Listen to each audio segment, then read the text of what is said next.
სტუდიაში თინა ბეგიაშვილი მუშაობს. გამარჯობა. ამ წუთებში სასტუმრო რედისონში მოსამართლეთა კონფერენცია მიმდინარეობს, რომელიც უზენაესის სასამართლოს თავმჯდომარე კონსტანტინე კუბლაშვილმა გახსნა. დღევანდელ კონფერენციაზე იუსტიციის უმაღლესი საბჭოს მდივანს, საერთო სასამართლოების მოსამართლეთა სადისციპლინო და ადმინისტრაციული კომიტეტის წევრებს, ასევე ადმინისტრაციული კომიტეტის თავმჯდომარეს აირჩევენ. რედისონში ჩვენი კორესპონდენტი თამარ ხურცია იმყოფება, რომელსაც ახლა ჩვენ პირდაპირ ეთერში ვთავთ. მოსამართლეთა კონფერენციაზე ამ წუთებში იუსტიციის უმაღლესი საბჭოს მდივანს ირჩევენ.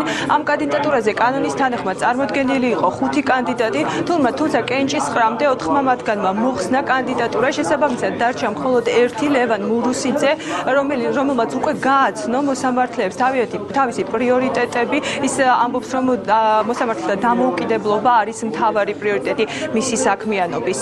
პირველი ტური კენჭისყრის ამ წუთებში მიმდინარეობს. თუ ლევან მურუსიძე დააგროვებს ხმათა 2/3-ს, მაშინ უკვე მეორე ტურის გამართვა საჭირო აღარ გახდება. დღეს ჩვენ ვაგრძელებთ კონფერენციას. წინა სხდომაზე მოსამართლეთა დიდმა უმრავლესობამ გადაწყვიტა, რომ გაეგრძელებინა სწორედ დღეს კონფერენციის სხდომა და გვაქვს რამდენიმე მნიშვნელოვანი გადაწყვეტილება მისაღები. პირველ რიგში იუსტიციის უმაღლესი საბჭოს მდივანი უნდა ავირჩიოთ. შემდეგ სადისციპლინო კოლეგიის 3 წევრი და ადმინისტრაციული კომიტეტის 2 წევრი და ყველაფერი ეს უნდა გავაკეთოთ ფარული კენჭისყრით. იუსტიციის უმაღლეს საბჭოში მოსამართლე წევრები არის 9 წევრი, იქიდან 5 ჰქონდა იმის შესაძლებლობა, რომ კანონის თანახმად ეყარა კენჭი და იქიდან შესაბამისად დასახელებული იქნა ჩემი კანდიდატურა, დანარჩენმა წევრებმა მოხსნეს და ეს არის ჩემთვის მოხსნეს თავის კანდიდატურა, ეს არის ჩემთვის უდიდესი პასუხისმგებლობა. მე მინდა რომ სასამართლო რეფორმის გატარების პროცესში მედიის მხარდაჭერა აუცილებელი იქნება ჩვენთვის. საბჭო აუცილებლად გახსნილი იქნება მედიისთვის, ჩვენ აუცილებლად ჭირდება, რომ თქვენ ფართოდ გააშუქოთ ის მოვლენები, რაც განვითარდება სასამართლო სისტემაში, მინდა ეს არის ჩვენი სასიცოცხლო აუცილებელი.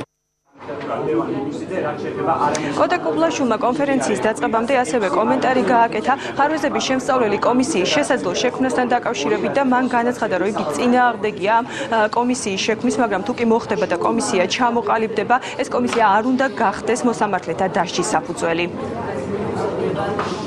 ეს დასკვნას დადებიც ნამდვილად ვერ უწოდებთ. მე მთავარი არის, რომ ჯერ ვნახოთ საბოლოო ვარიანტი, რომელიც ორშაბათს დაიდება, შემდეგ უფრო თამამად ვიტყვით, როგორი არის ეს დასკვნა, თუმცა წინასწარი ვარიანტი, რაც იყო, ის მთლიანად გაჯერებული იყო ძალიან კრიტიკული შენიშვნებით ამ პროექტის მიმართ, ასე რომ საბოლოო კომენტარსაც უკვე საბოლოო ვარიანტის შემდეგ გავაკეთებ. იუსტიციის უმაღლესი საბჭოს წევრები ასევე საუბრობენ იმ პრიორიტეტებზე, რომლებსაც ისინი თავიანთ საქმიანობაში განახორციელებენ. მაგალითად, ერთ-ერთი მოსამართლე თამარ ალანია ამბობს, რომ მოსამართლეთა უვადოდ დანიშვნა იქნება მოსამართლეთა დამოუკიდებლობის გარანტი. მოგეხსენებათ, კონსტიტუციაში შედის ცვლილება საპრეზიდენტო არჩევნების შემდეგ ყოველი ახალი დანიშნული მოსამართლე უნდა დაინიშნოს უვადოდ. მათ ასევე სურს, რომ არსებული ანუ მოქმედი მოსამართლეების უვადოდ გადანიშვნაც მოხდეს. თუმცა ამისათვის საჭიროა უკვე საკანონმდებლო ცვლილება. სამოსამართლეო კორპუსს მიაჩნია, რომ დამოუკიდებლობის ერთ-ერთი ინდიკატორი გახდა სწორედ მოსამართლეთა უვადო დანიშვნა. შესაბამისად, ჩემი პოზიციაც არის ანალოგიური. მე მიჩნია, რომ ყველა მოსამართლე, ვინც დაინიშნება სექტემბრიდან, როგორც ეს კანონით არის დაწერილი და ასევე უნდა მოხდეს გადანიშნა მოსამართლეთა იმ შემადგენლობის, რომელიც დღეს გვაქვს, უვადოდ მოხდეს მათი დანიშვნა. მე ვფიქრობ, რომ ძალიან მნიშვნელოვანი დღე არის დღეს, როდესაც უნდა აირჩიოს იუსტიციის უმაღლესი საბჭოს მდივანი. იუსტიციის უმაღლესი საბჭოს მდივანი უნდა იყოს პირველ რიგში ის ადამიანი, რომელიც მაქსიმალურად იქნება ობიექტური და განუხრელად დაიცავს სასამართლო დამოუკიდებლობის პრინციპებს. გარდა ამისა, საბჭოს მდივნის პასუხისმგებლობა, რომ მას მისცემენ მოსამართლეები ხმას, არის გამოიხატება იმაში, რომ პირველ რიგში საბჭო იყოს მაქსიმალურად გამჭვირვალე. როგორც გითხარით, უკვე მოსამართლეთა კონფერენციაზე იუსტიციის უმაღლესი საბჭოს მდივანს ირჩევენ, მან ხმათა 2/3 უნდა დააგროვოს, თუ არა და ამ შემთხვევაში უკვე მეორე ტური დაინიშნება. რედისონიდან პირდაპირ ეთერში ჩვენი კორესპონდენტი თამარ ხურცია გვერდებოდა. მადლობა თამარ. მართლმსაჯულების ხარვეზების დამდგენი კომისიის შექმნის შესახებ კანონპროექტთან დაკავშირებით ვენეციის კომისიამ დადებითი დასკვნა დადო. ამის შესახებ იუსტიციის მინისტრმა თეა წულუკიანმა განაცხადა. მისივე განმარტებით კომისია ქართულ მხარეს რამდენიმე რეკომენდაციასაც სთავაზობს, თუმცა თუმცა იქვე განმარტავს, რომ ზოგიერთს გაითვალისწინებენ, ზოგიერთს კი არა. იუსტიციის მინისტრის თქმით, ვენეციის კომისიის პოზიციაა, რომ საკითხი ქართული საზოგადოებაში მისი საჭიროების მიხედვით გადაწყდეს. ქვეყნის შიგნით კი მიაჩნიათ, რომ ამგვარი კომისიის არსებობა აუცილებელია, რათა სასამართლომ თავიდან გახსნას სისხლის სამართლის უსამართლოდ განხილული საქმეები და ახალი განაჩენები დაადგინოს. დასრულდა ვენეციაში ვენეციის კომისიის სხდომა, სადაც ალექსანდრე ბარამიძემ წარმოადგინა ჩვენი კანონპროექტი მართლმსაჯულების ხარვეზების დამდგენი კომისიის შესახებ. ვენეციის კომისიამ დადებითი დასკვნა, თუმცა შემოგთავაზა რამდენიმე გაუმჯობესება. თავი არის ერთი რამ, რომ ვენეციის კომისიამ თქვა, რომ თუ კი საზოგადოებაში ამის საჭიროება არსებობს, ეს არ არის მისი განხილვის თემა და ეს თვით ქვეყნის შიგნით უნდა გადაწყდეს. ქვეყნის შიგნით კი ჩვენ გვაჩნია, რომ ამგვარი კომისიის არსებობა არის აუცილებელი, რათა შემდეგ უკვე სასამართლომ გახსნას თავიდან სისხლის სამართლის უსამართლოდ განხილული საქმე და ახალი განაჩენი დაადგინოს. თბილისის საქალაქო სასამართლოს გადაწყვეტილებას მიკაელ კადიევისა და რიзвან ომაროვის ადვოკატები სააპელაციო სასამართლოში 48 საათის ვადაში გაასაჩივრებენ. შეგახსენებთ, რომ სასამართლომ აკკვეთის ღონისძიების სახით ორთვიანი წინასწარი პატიმრობა შეუფარდა. სამართალდამცველებმა ისინი 2 დღის წინ დააკავეს. შინაგან საქმეთა სამინისტროს მიერ ისინი საქართველოში ტერაქტს ამზადებდნენ. ჩხრეკისას მათ დიდი რაოდენობით ასაფეთქებელი ნივთიერება, იარაღი და ყალბი პასპორტები აღმოაჩნდათ. დათვის მხარე აპირებს გაასაჩივროს აღნიშნული განჩინება 48 საათში სააპელაციო სასამართლოს საგამოძიებო კოლეგიაში, თუმცა იმასაც ვთვლით, რომ შესაძლებელია სააპელაციო სასამართლომ საერთოდ დაუშვებლად აღნიშნული საჩივარი და არ იქნეს განხილული. მათ აქვთ ახლა შეფარდებული პატიმრობა წინა სასამართლოს სხდომამდე, რომელიც გაიმართება 31 ივლისს 11 საათზე. გადაყვანილები არიან გრდანის მერვე საპრობილეში. გამთენიისას საქართველოს საპარლამენტო დელეგაცია ესტონეთში გაემგზავრა. ოფიციალური ვიზიტის მიზანია ესტონური გამოცდილების გაცნობა თვითმმართველობის რეფორმისა და რეგიონული განვითარების სფეროში. ვიზიტის ფარგლებში დაგეგმილია შეხვედრები ესტონეთის პარლამენტში. გარდა ამისა, ქართველი დეპუტატები ეწევიან მუნიციპალიტეტისა ადგილობრივი თვითმმართველობის ასოციაციებს.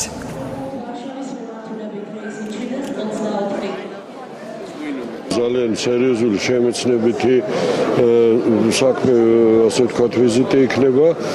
მაგრამ მინდა გითხრათ, რომ თვითმმართველობის რეფორმა, ისევე როგორც რამდენიმე მიმართულების რეფორმა საქართველოში, ეს არის ძალიან მნიშვნელოვანი, უაღრესად მნიშვნელოვანი, კრიტიკული, ასე ვთქვათ, რადიკალური რეფორმა, რომელმაც უნდა უზრუნველყოს ჩვენში მმართველობის ფორმის რადიკალური შეცვლა და დემოკრატიის, რეალური დემოკრატიის დამკვიდრების დაწყება.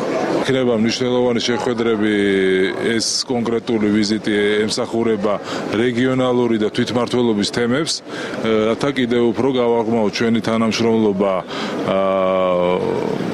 ჩვენ ბალტიისპირეთის ქვეყნებთან, განსაკუთრებით ესტონეთთან, რომელთანაც გვაქვს სერიოზული მჭიდრო მრავალწლიანი ურთიერთობა და ხარდაჭერა მათი მხრიდან ყველა მიმართულებით და კონკრეტულად რეფორმების დარგში.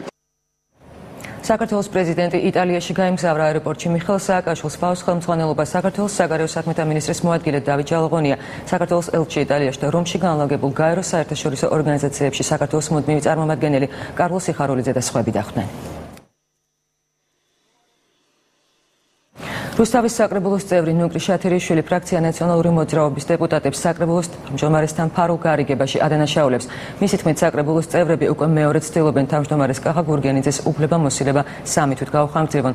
შათერიშვილის განცხადებით, საკრებულოს კანცელარიაში შევიდა წერილი რიგარეშე სხდომის დანიშვნასთან დაკავშირებით, რომელიც საკრებულოს თავმჯდომარის თანამდებობის ლეგიტიმურობის საკითხს დააყენებს. მისი თქმით, სხდომაზე საკრებულოს ნაციონალური წევრები არ გამოცხადდებიან, რის გამოც ქვორუმის არარსებობის მიზეზით სესია ჩაიშრება და ხელმეორედ ამ თემის სამართლებრივი განხილვა 3 თვის ვადით გადაიდება. შათერიშვილის განცხადებით, რიგარეშე სხდომის მოწვევის და საკრებულოს თავმჯდომარის იმპიჩმენტის ინიციატივით საკრებულოს დეპუტატმა ნაცმოძრაობის ფრაქციიდან მამუკ აბულაძემ ერთხელ უკვე მიმართა და ქვორუმის არარსებობის გამო საკრებულოს თავმჯდომარის უფლებამოსილება 3 თვით გაუხანგრძლივდა. აღნიშნულთან დაკავშირებით რუსთავის მერიაში კომენტარს არ აკეთებენ.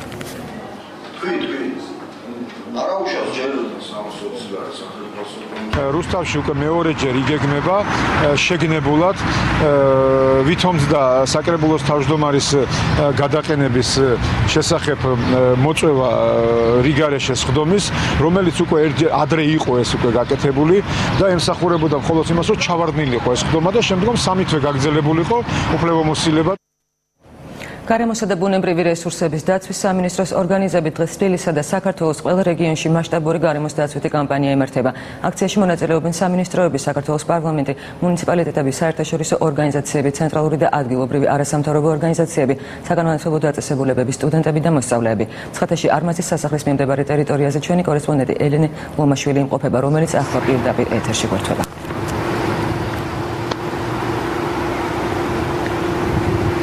დიახთინა გარემოსა და ბუნებრივი დაცვის რესურსების სამინისტრო ამ წუთებში აქციას მართავს არმაზის მიმდებარე ტერიტორიაზე, კერძოდ კი ბაგინეთის მთაზე, სადაც მწვანე თვის ფარგლებში აწყობს დასუფთავების აქციას და გარემოსა და ბუნებრივი რესურსების დაცვის სამინისტროს გარდა აქ მონაწილეობას იღებენ კულტურის და ძეგლთა დაცვის მინისტრი გურამ ოდიშარია, ასევე ადგილობრივი არასამთავრობო ორგანიზაციები, მუნიციპალიტეტები, საქართველოს პარლამენტი, საგანმანათლებლო ორგანიზაციები, მოსწავლეები და სტუდენტები.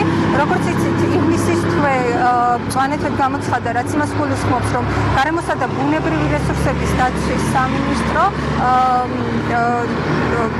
სამინისტრო მრავალ ღონისძიებას ახორციელებს საქართველოს მთელი მასშტაბის ტერიტორიაზე, როგორც თვითონ მინისტრი აცხადებს, დღევანდელ აქციაშიც ჩართული არის 10,000-ზე მეტი მოხალისე.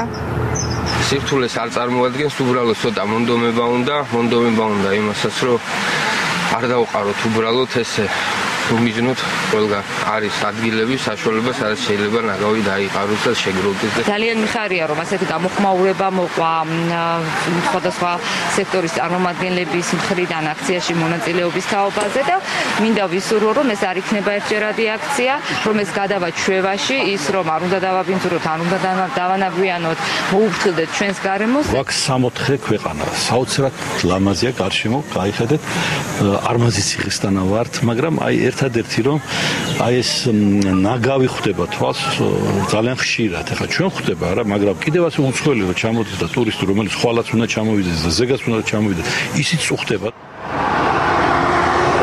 მასშტაბური გარემოს დაცვითი აქცია მოიცავს როგორც თბილისის, ასევე საქართველოს თითქმის მთლიან მასშტაბს და მასში მონაწილეობას, როგორც უკვე გითხარით, სხვადასხვა რეგიონებში ადგილობრივი ხელისუფლების წარმომადგენლებიც იღებენ მონაწილეობას და ასევე მსგავსი ღონისძიებები და დასუფთავების აქცია 80-ზე მეტ ადგილას გაიმართება.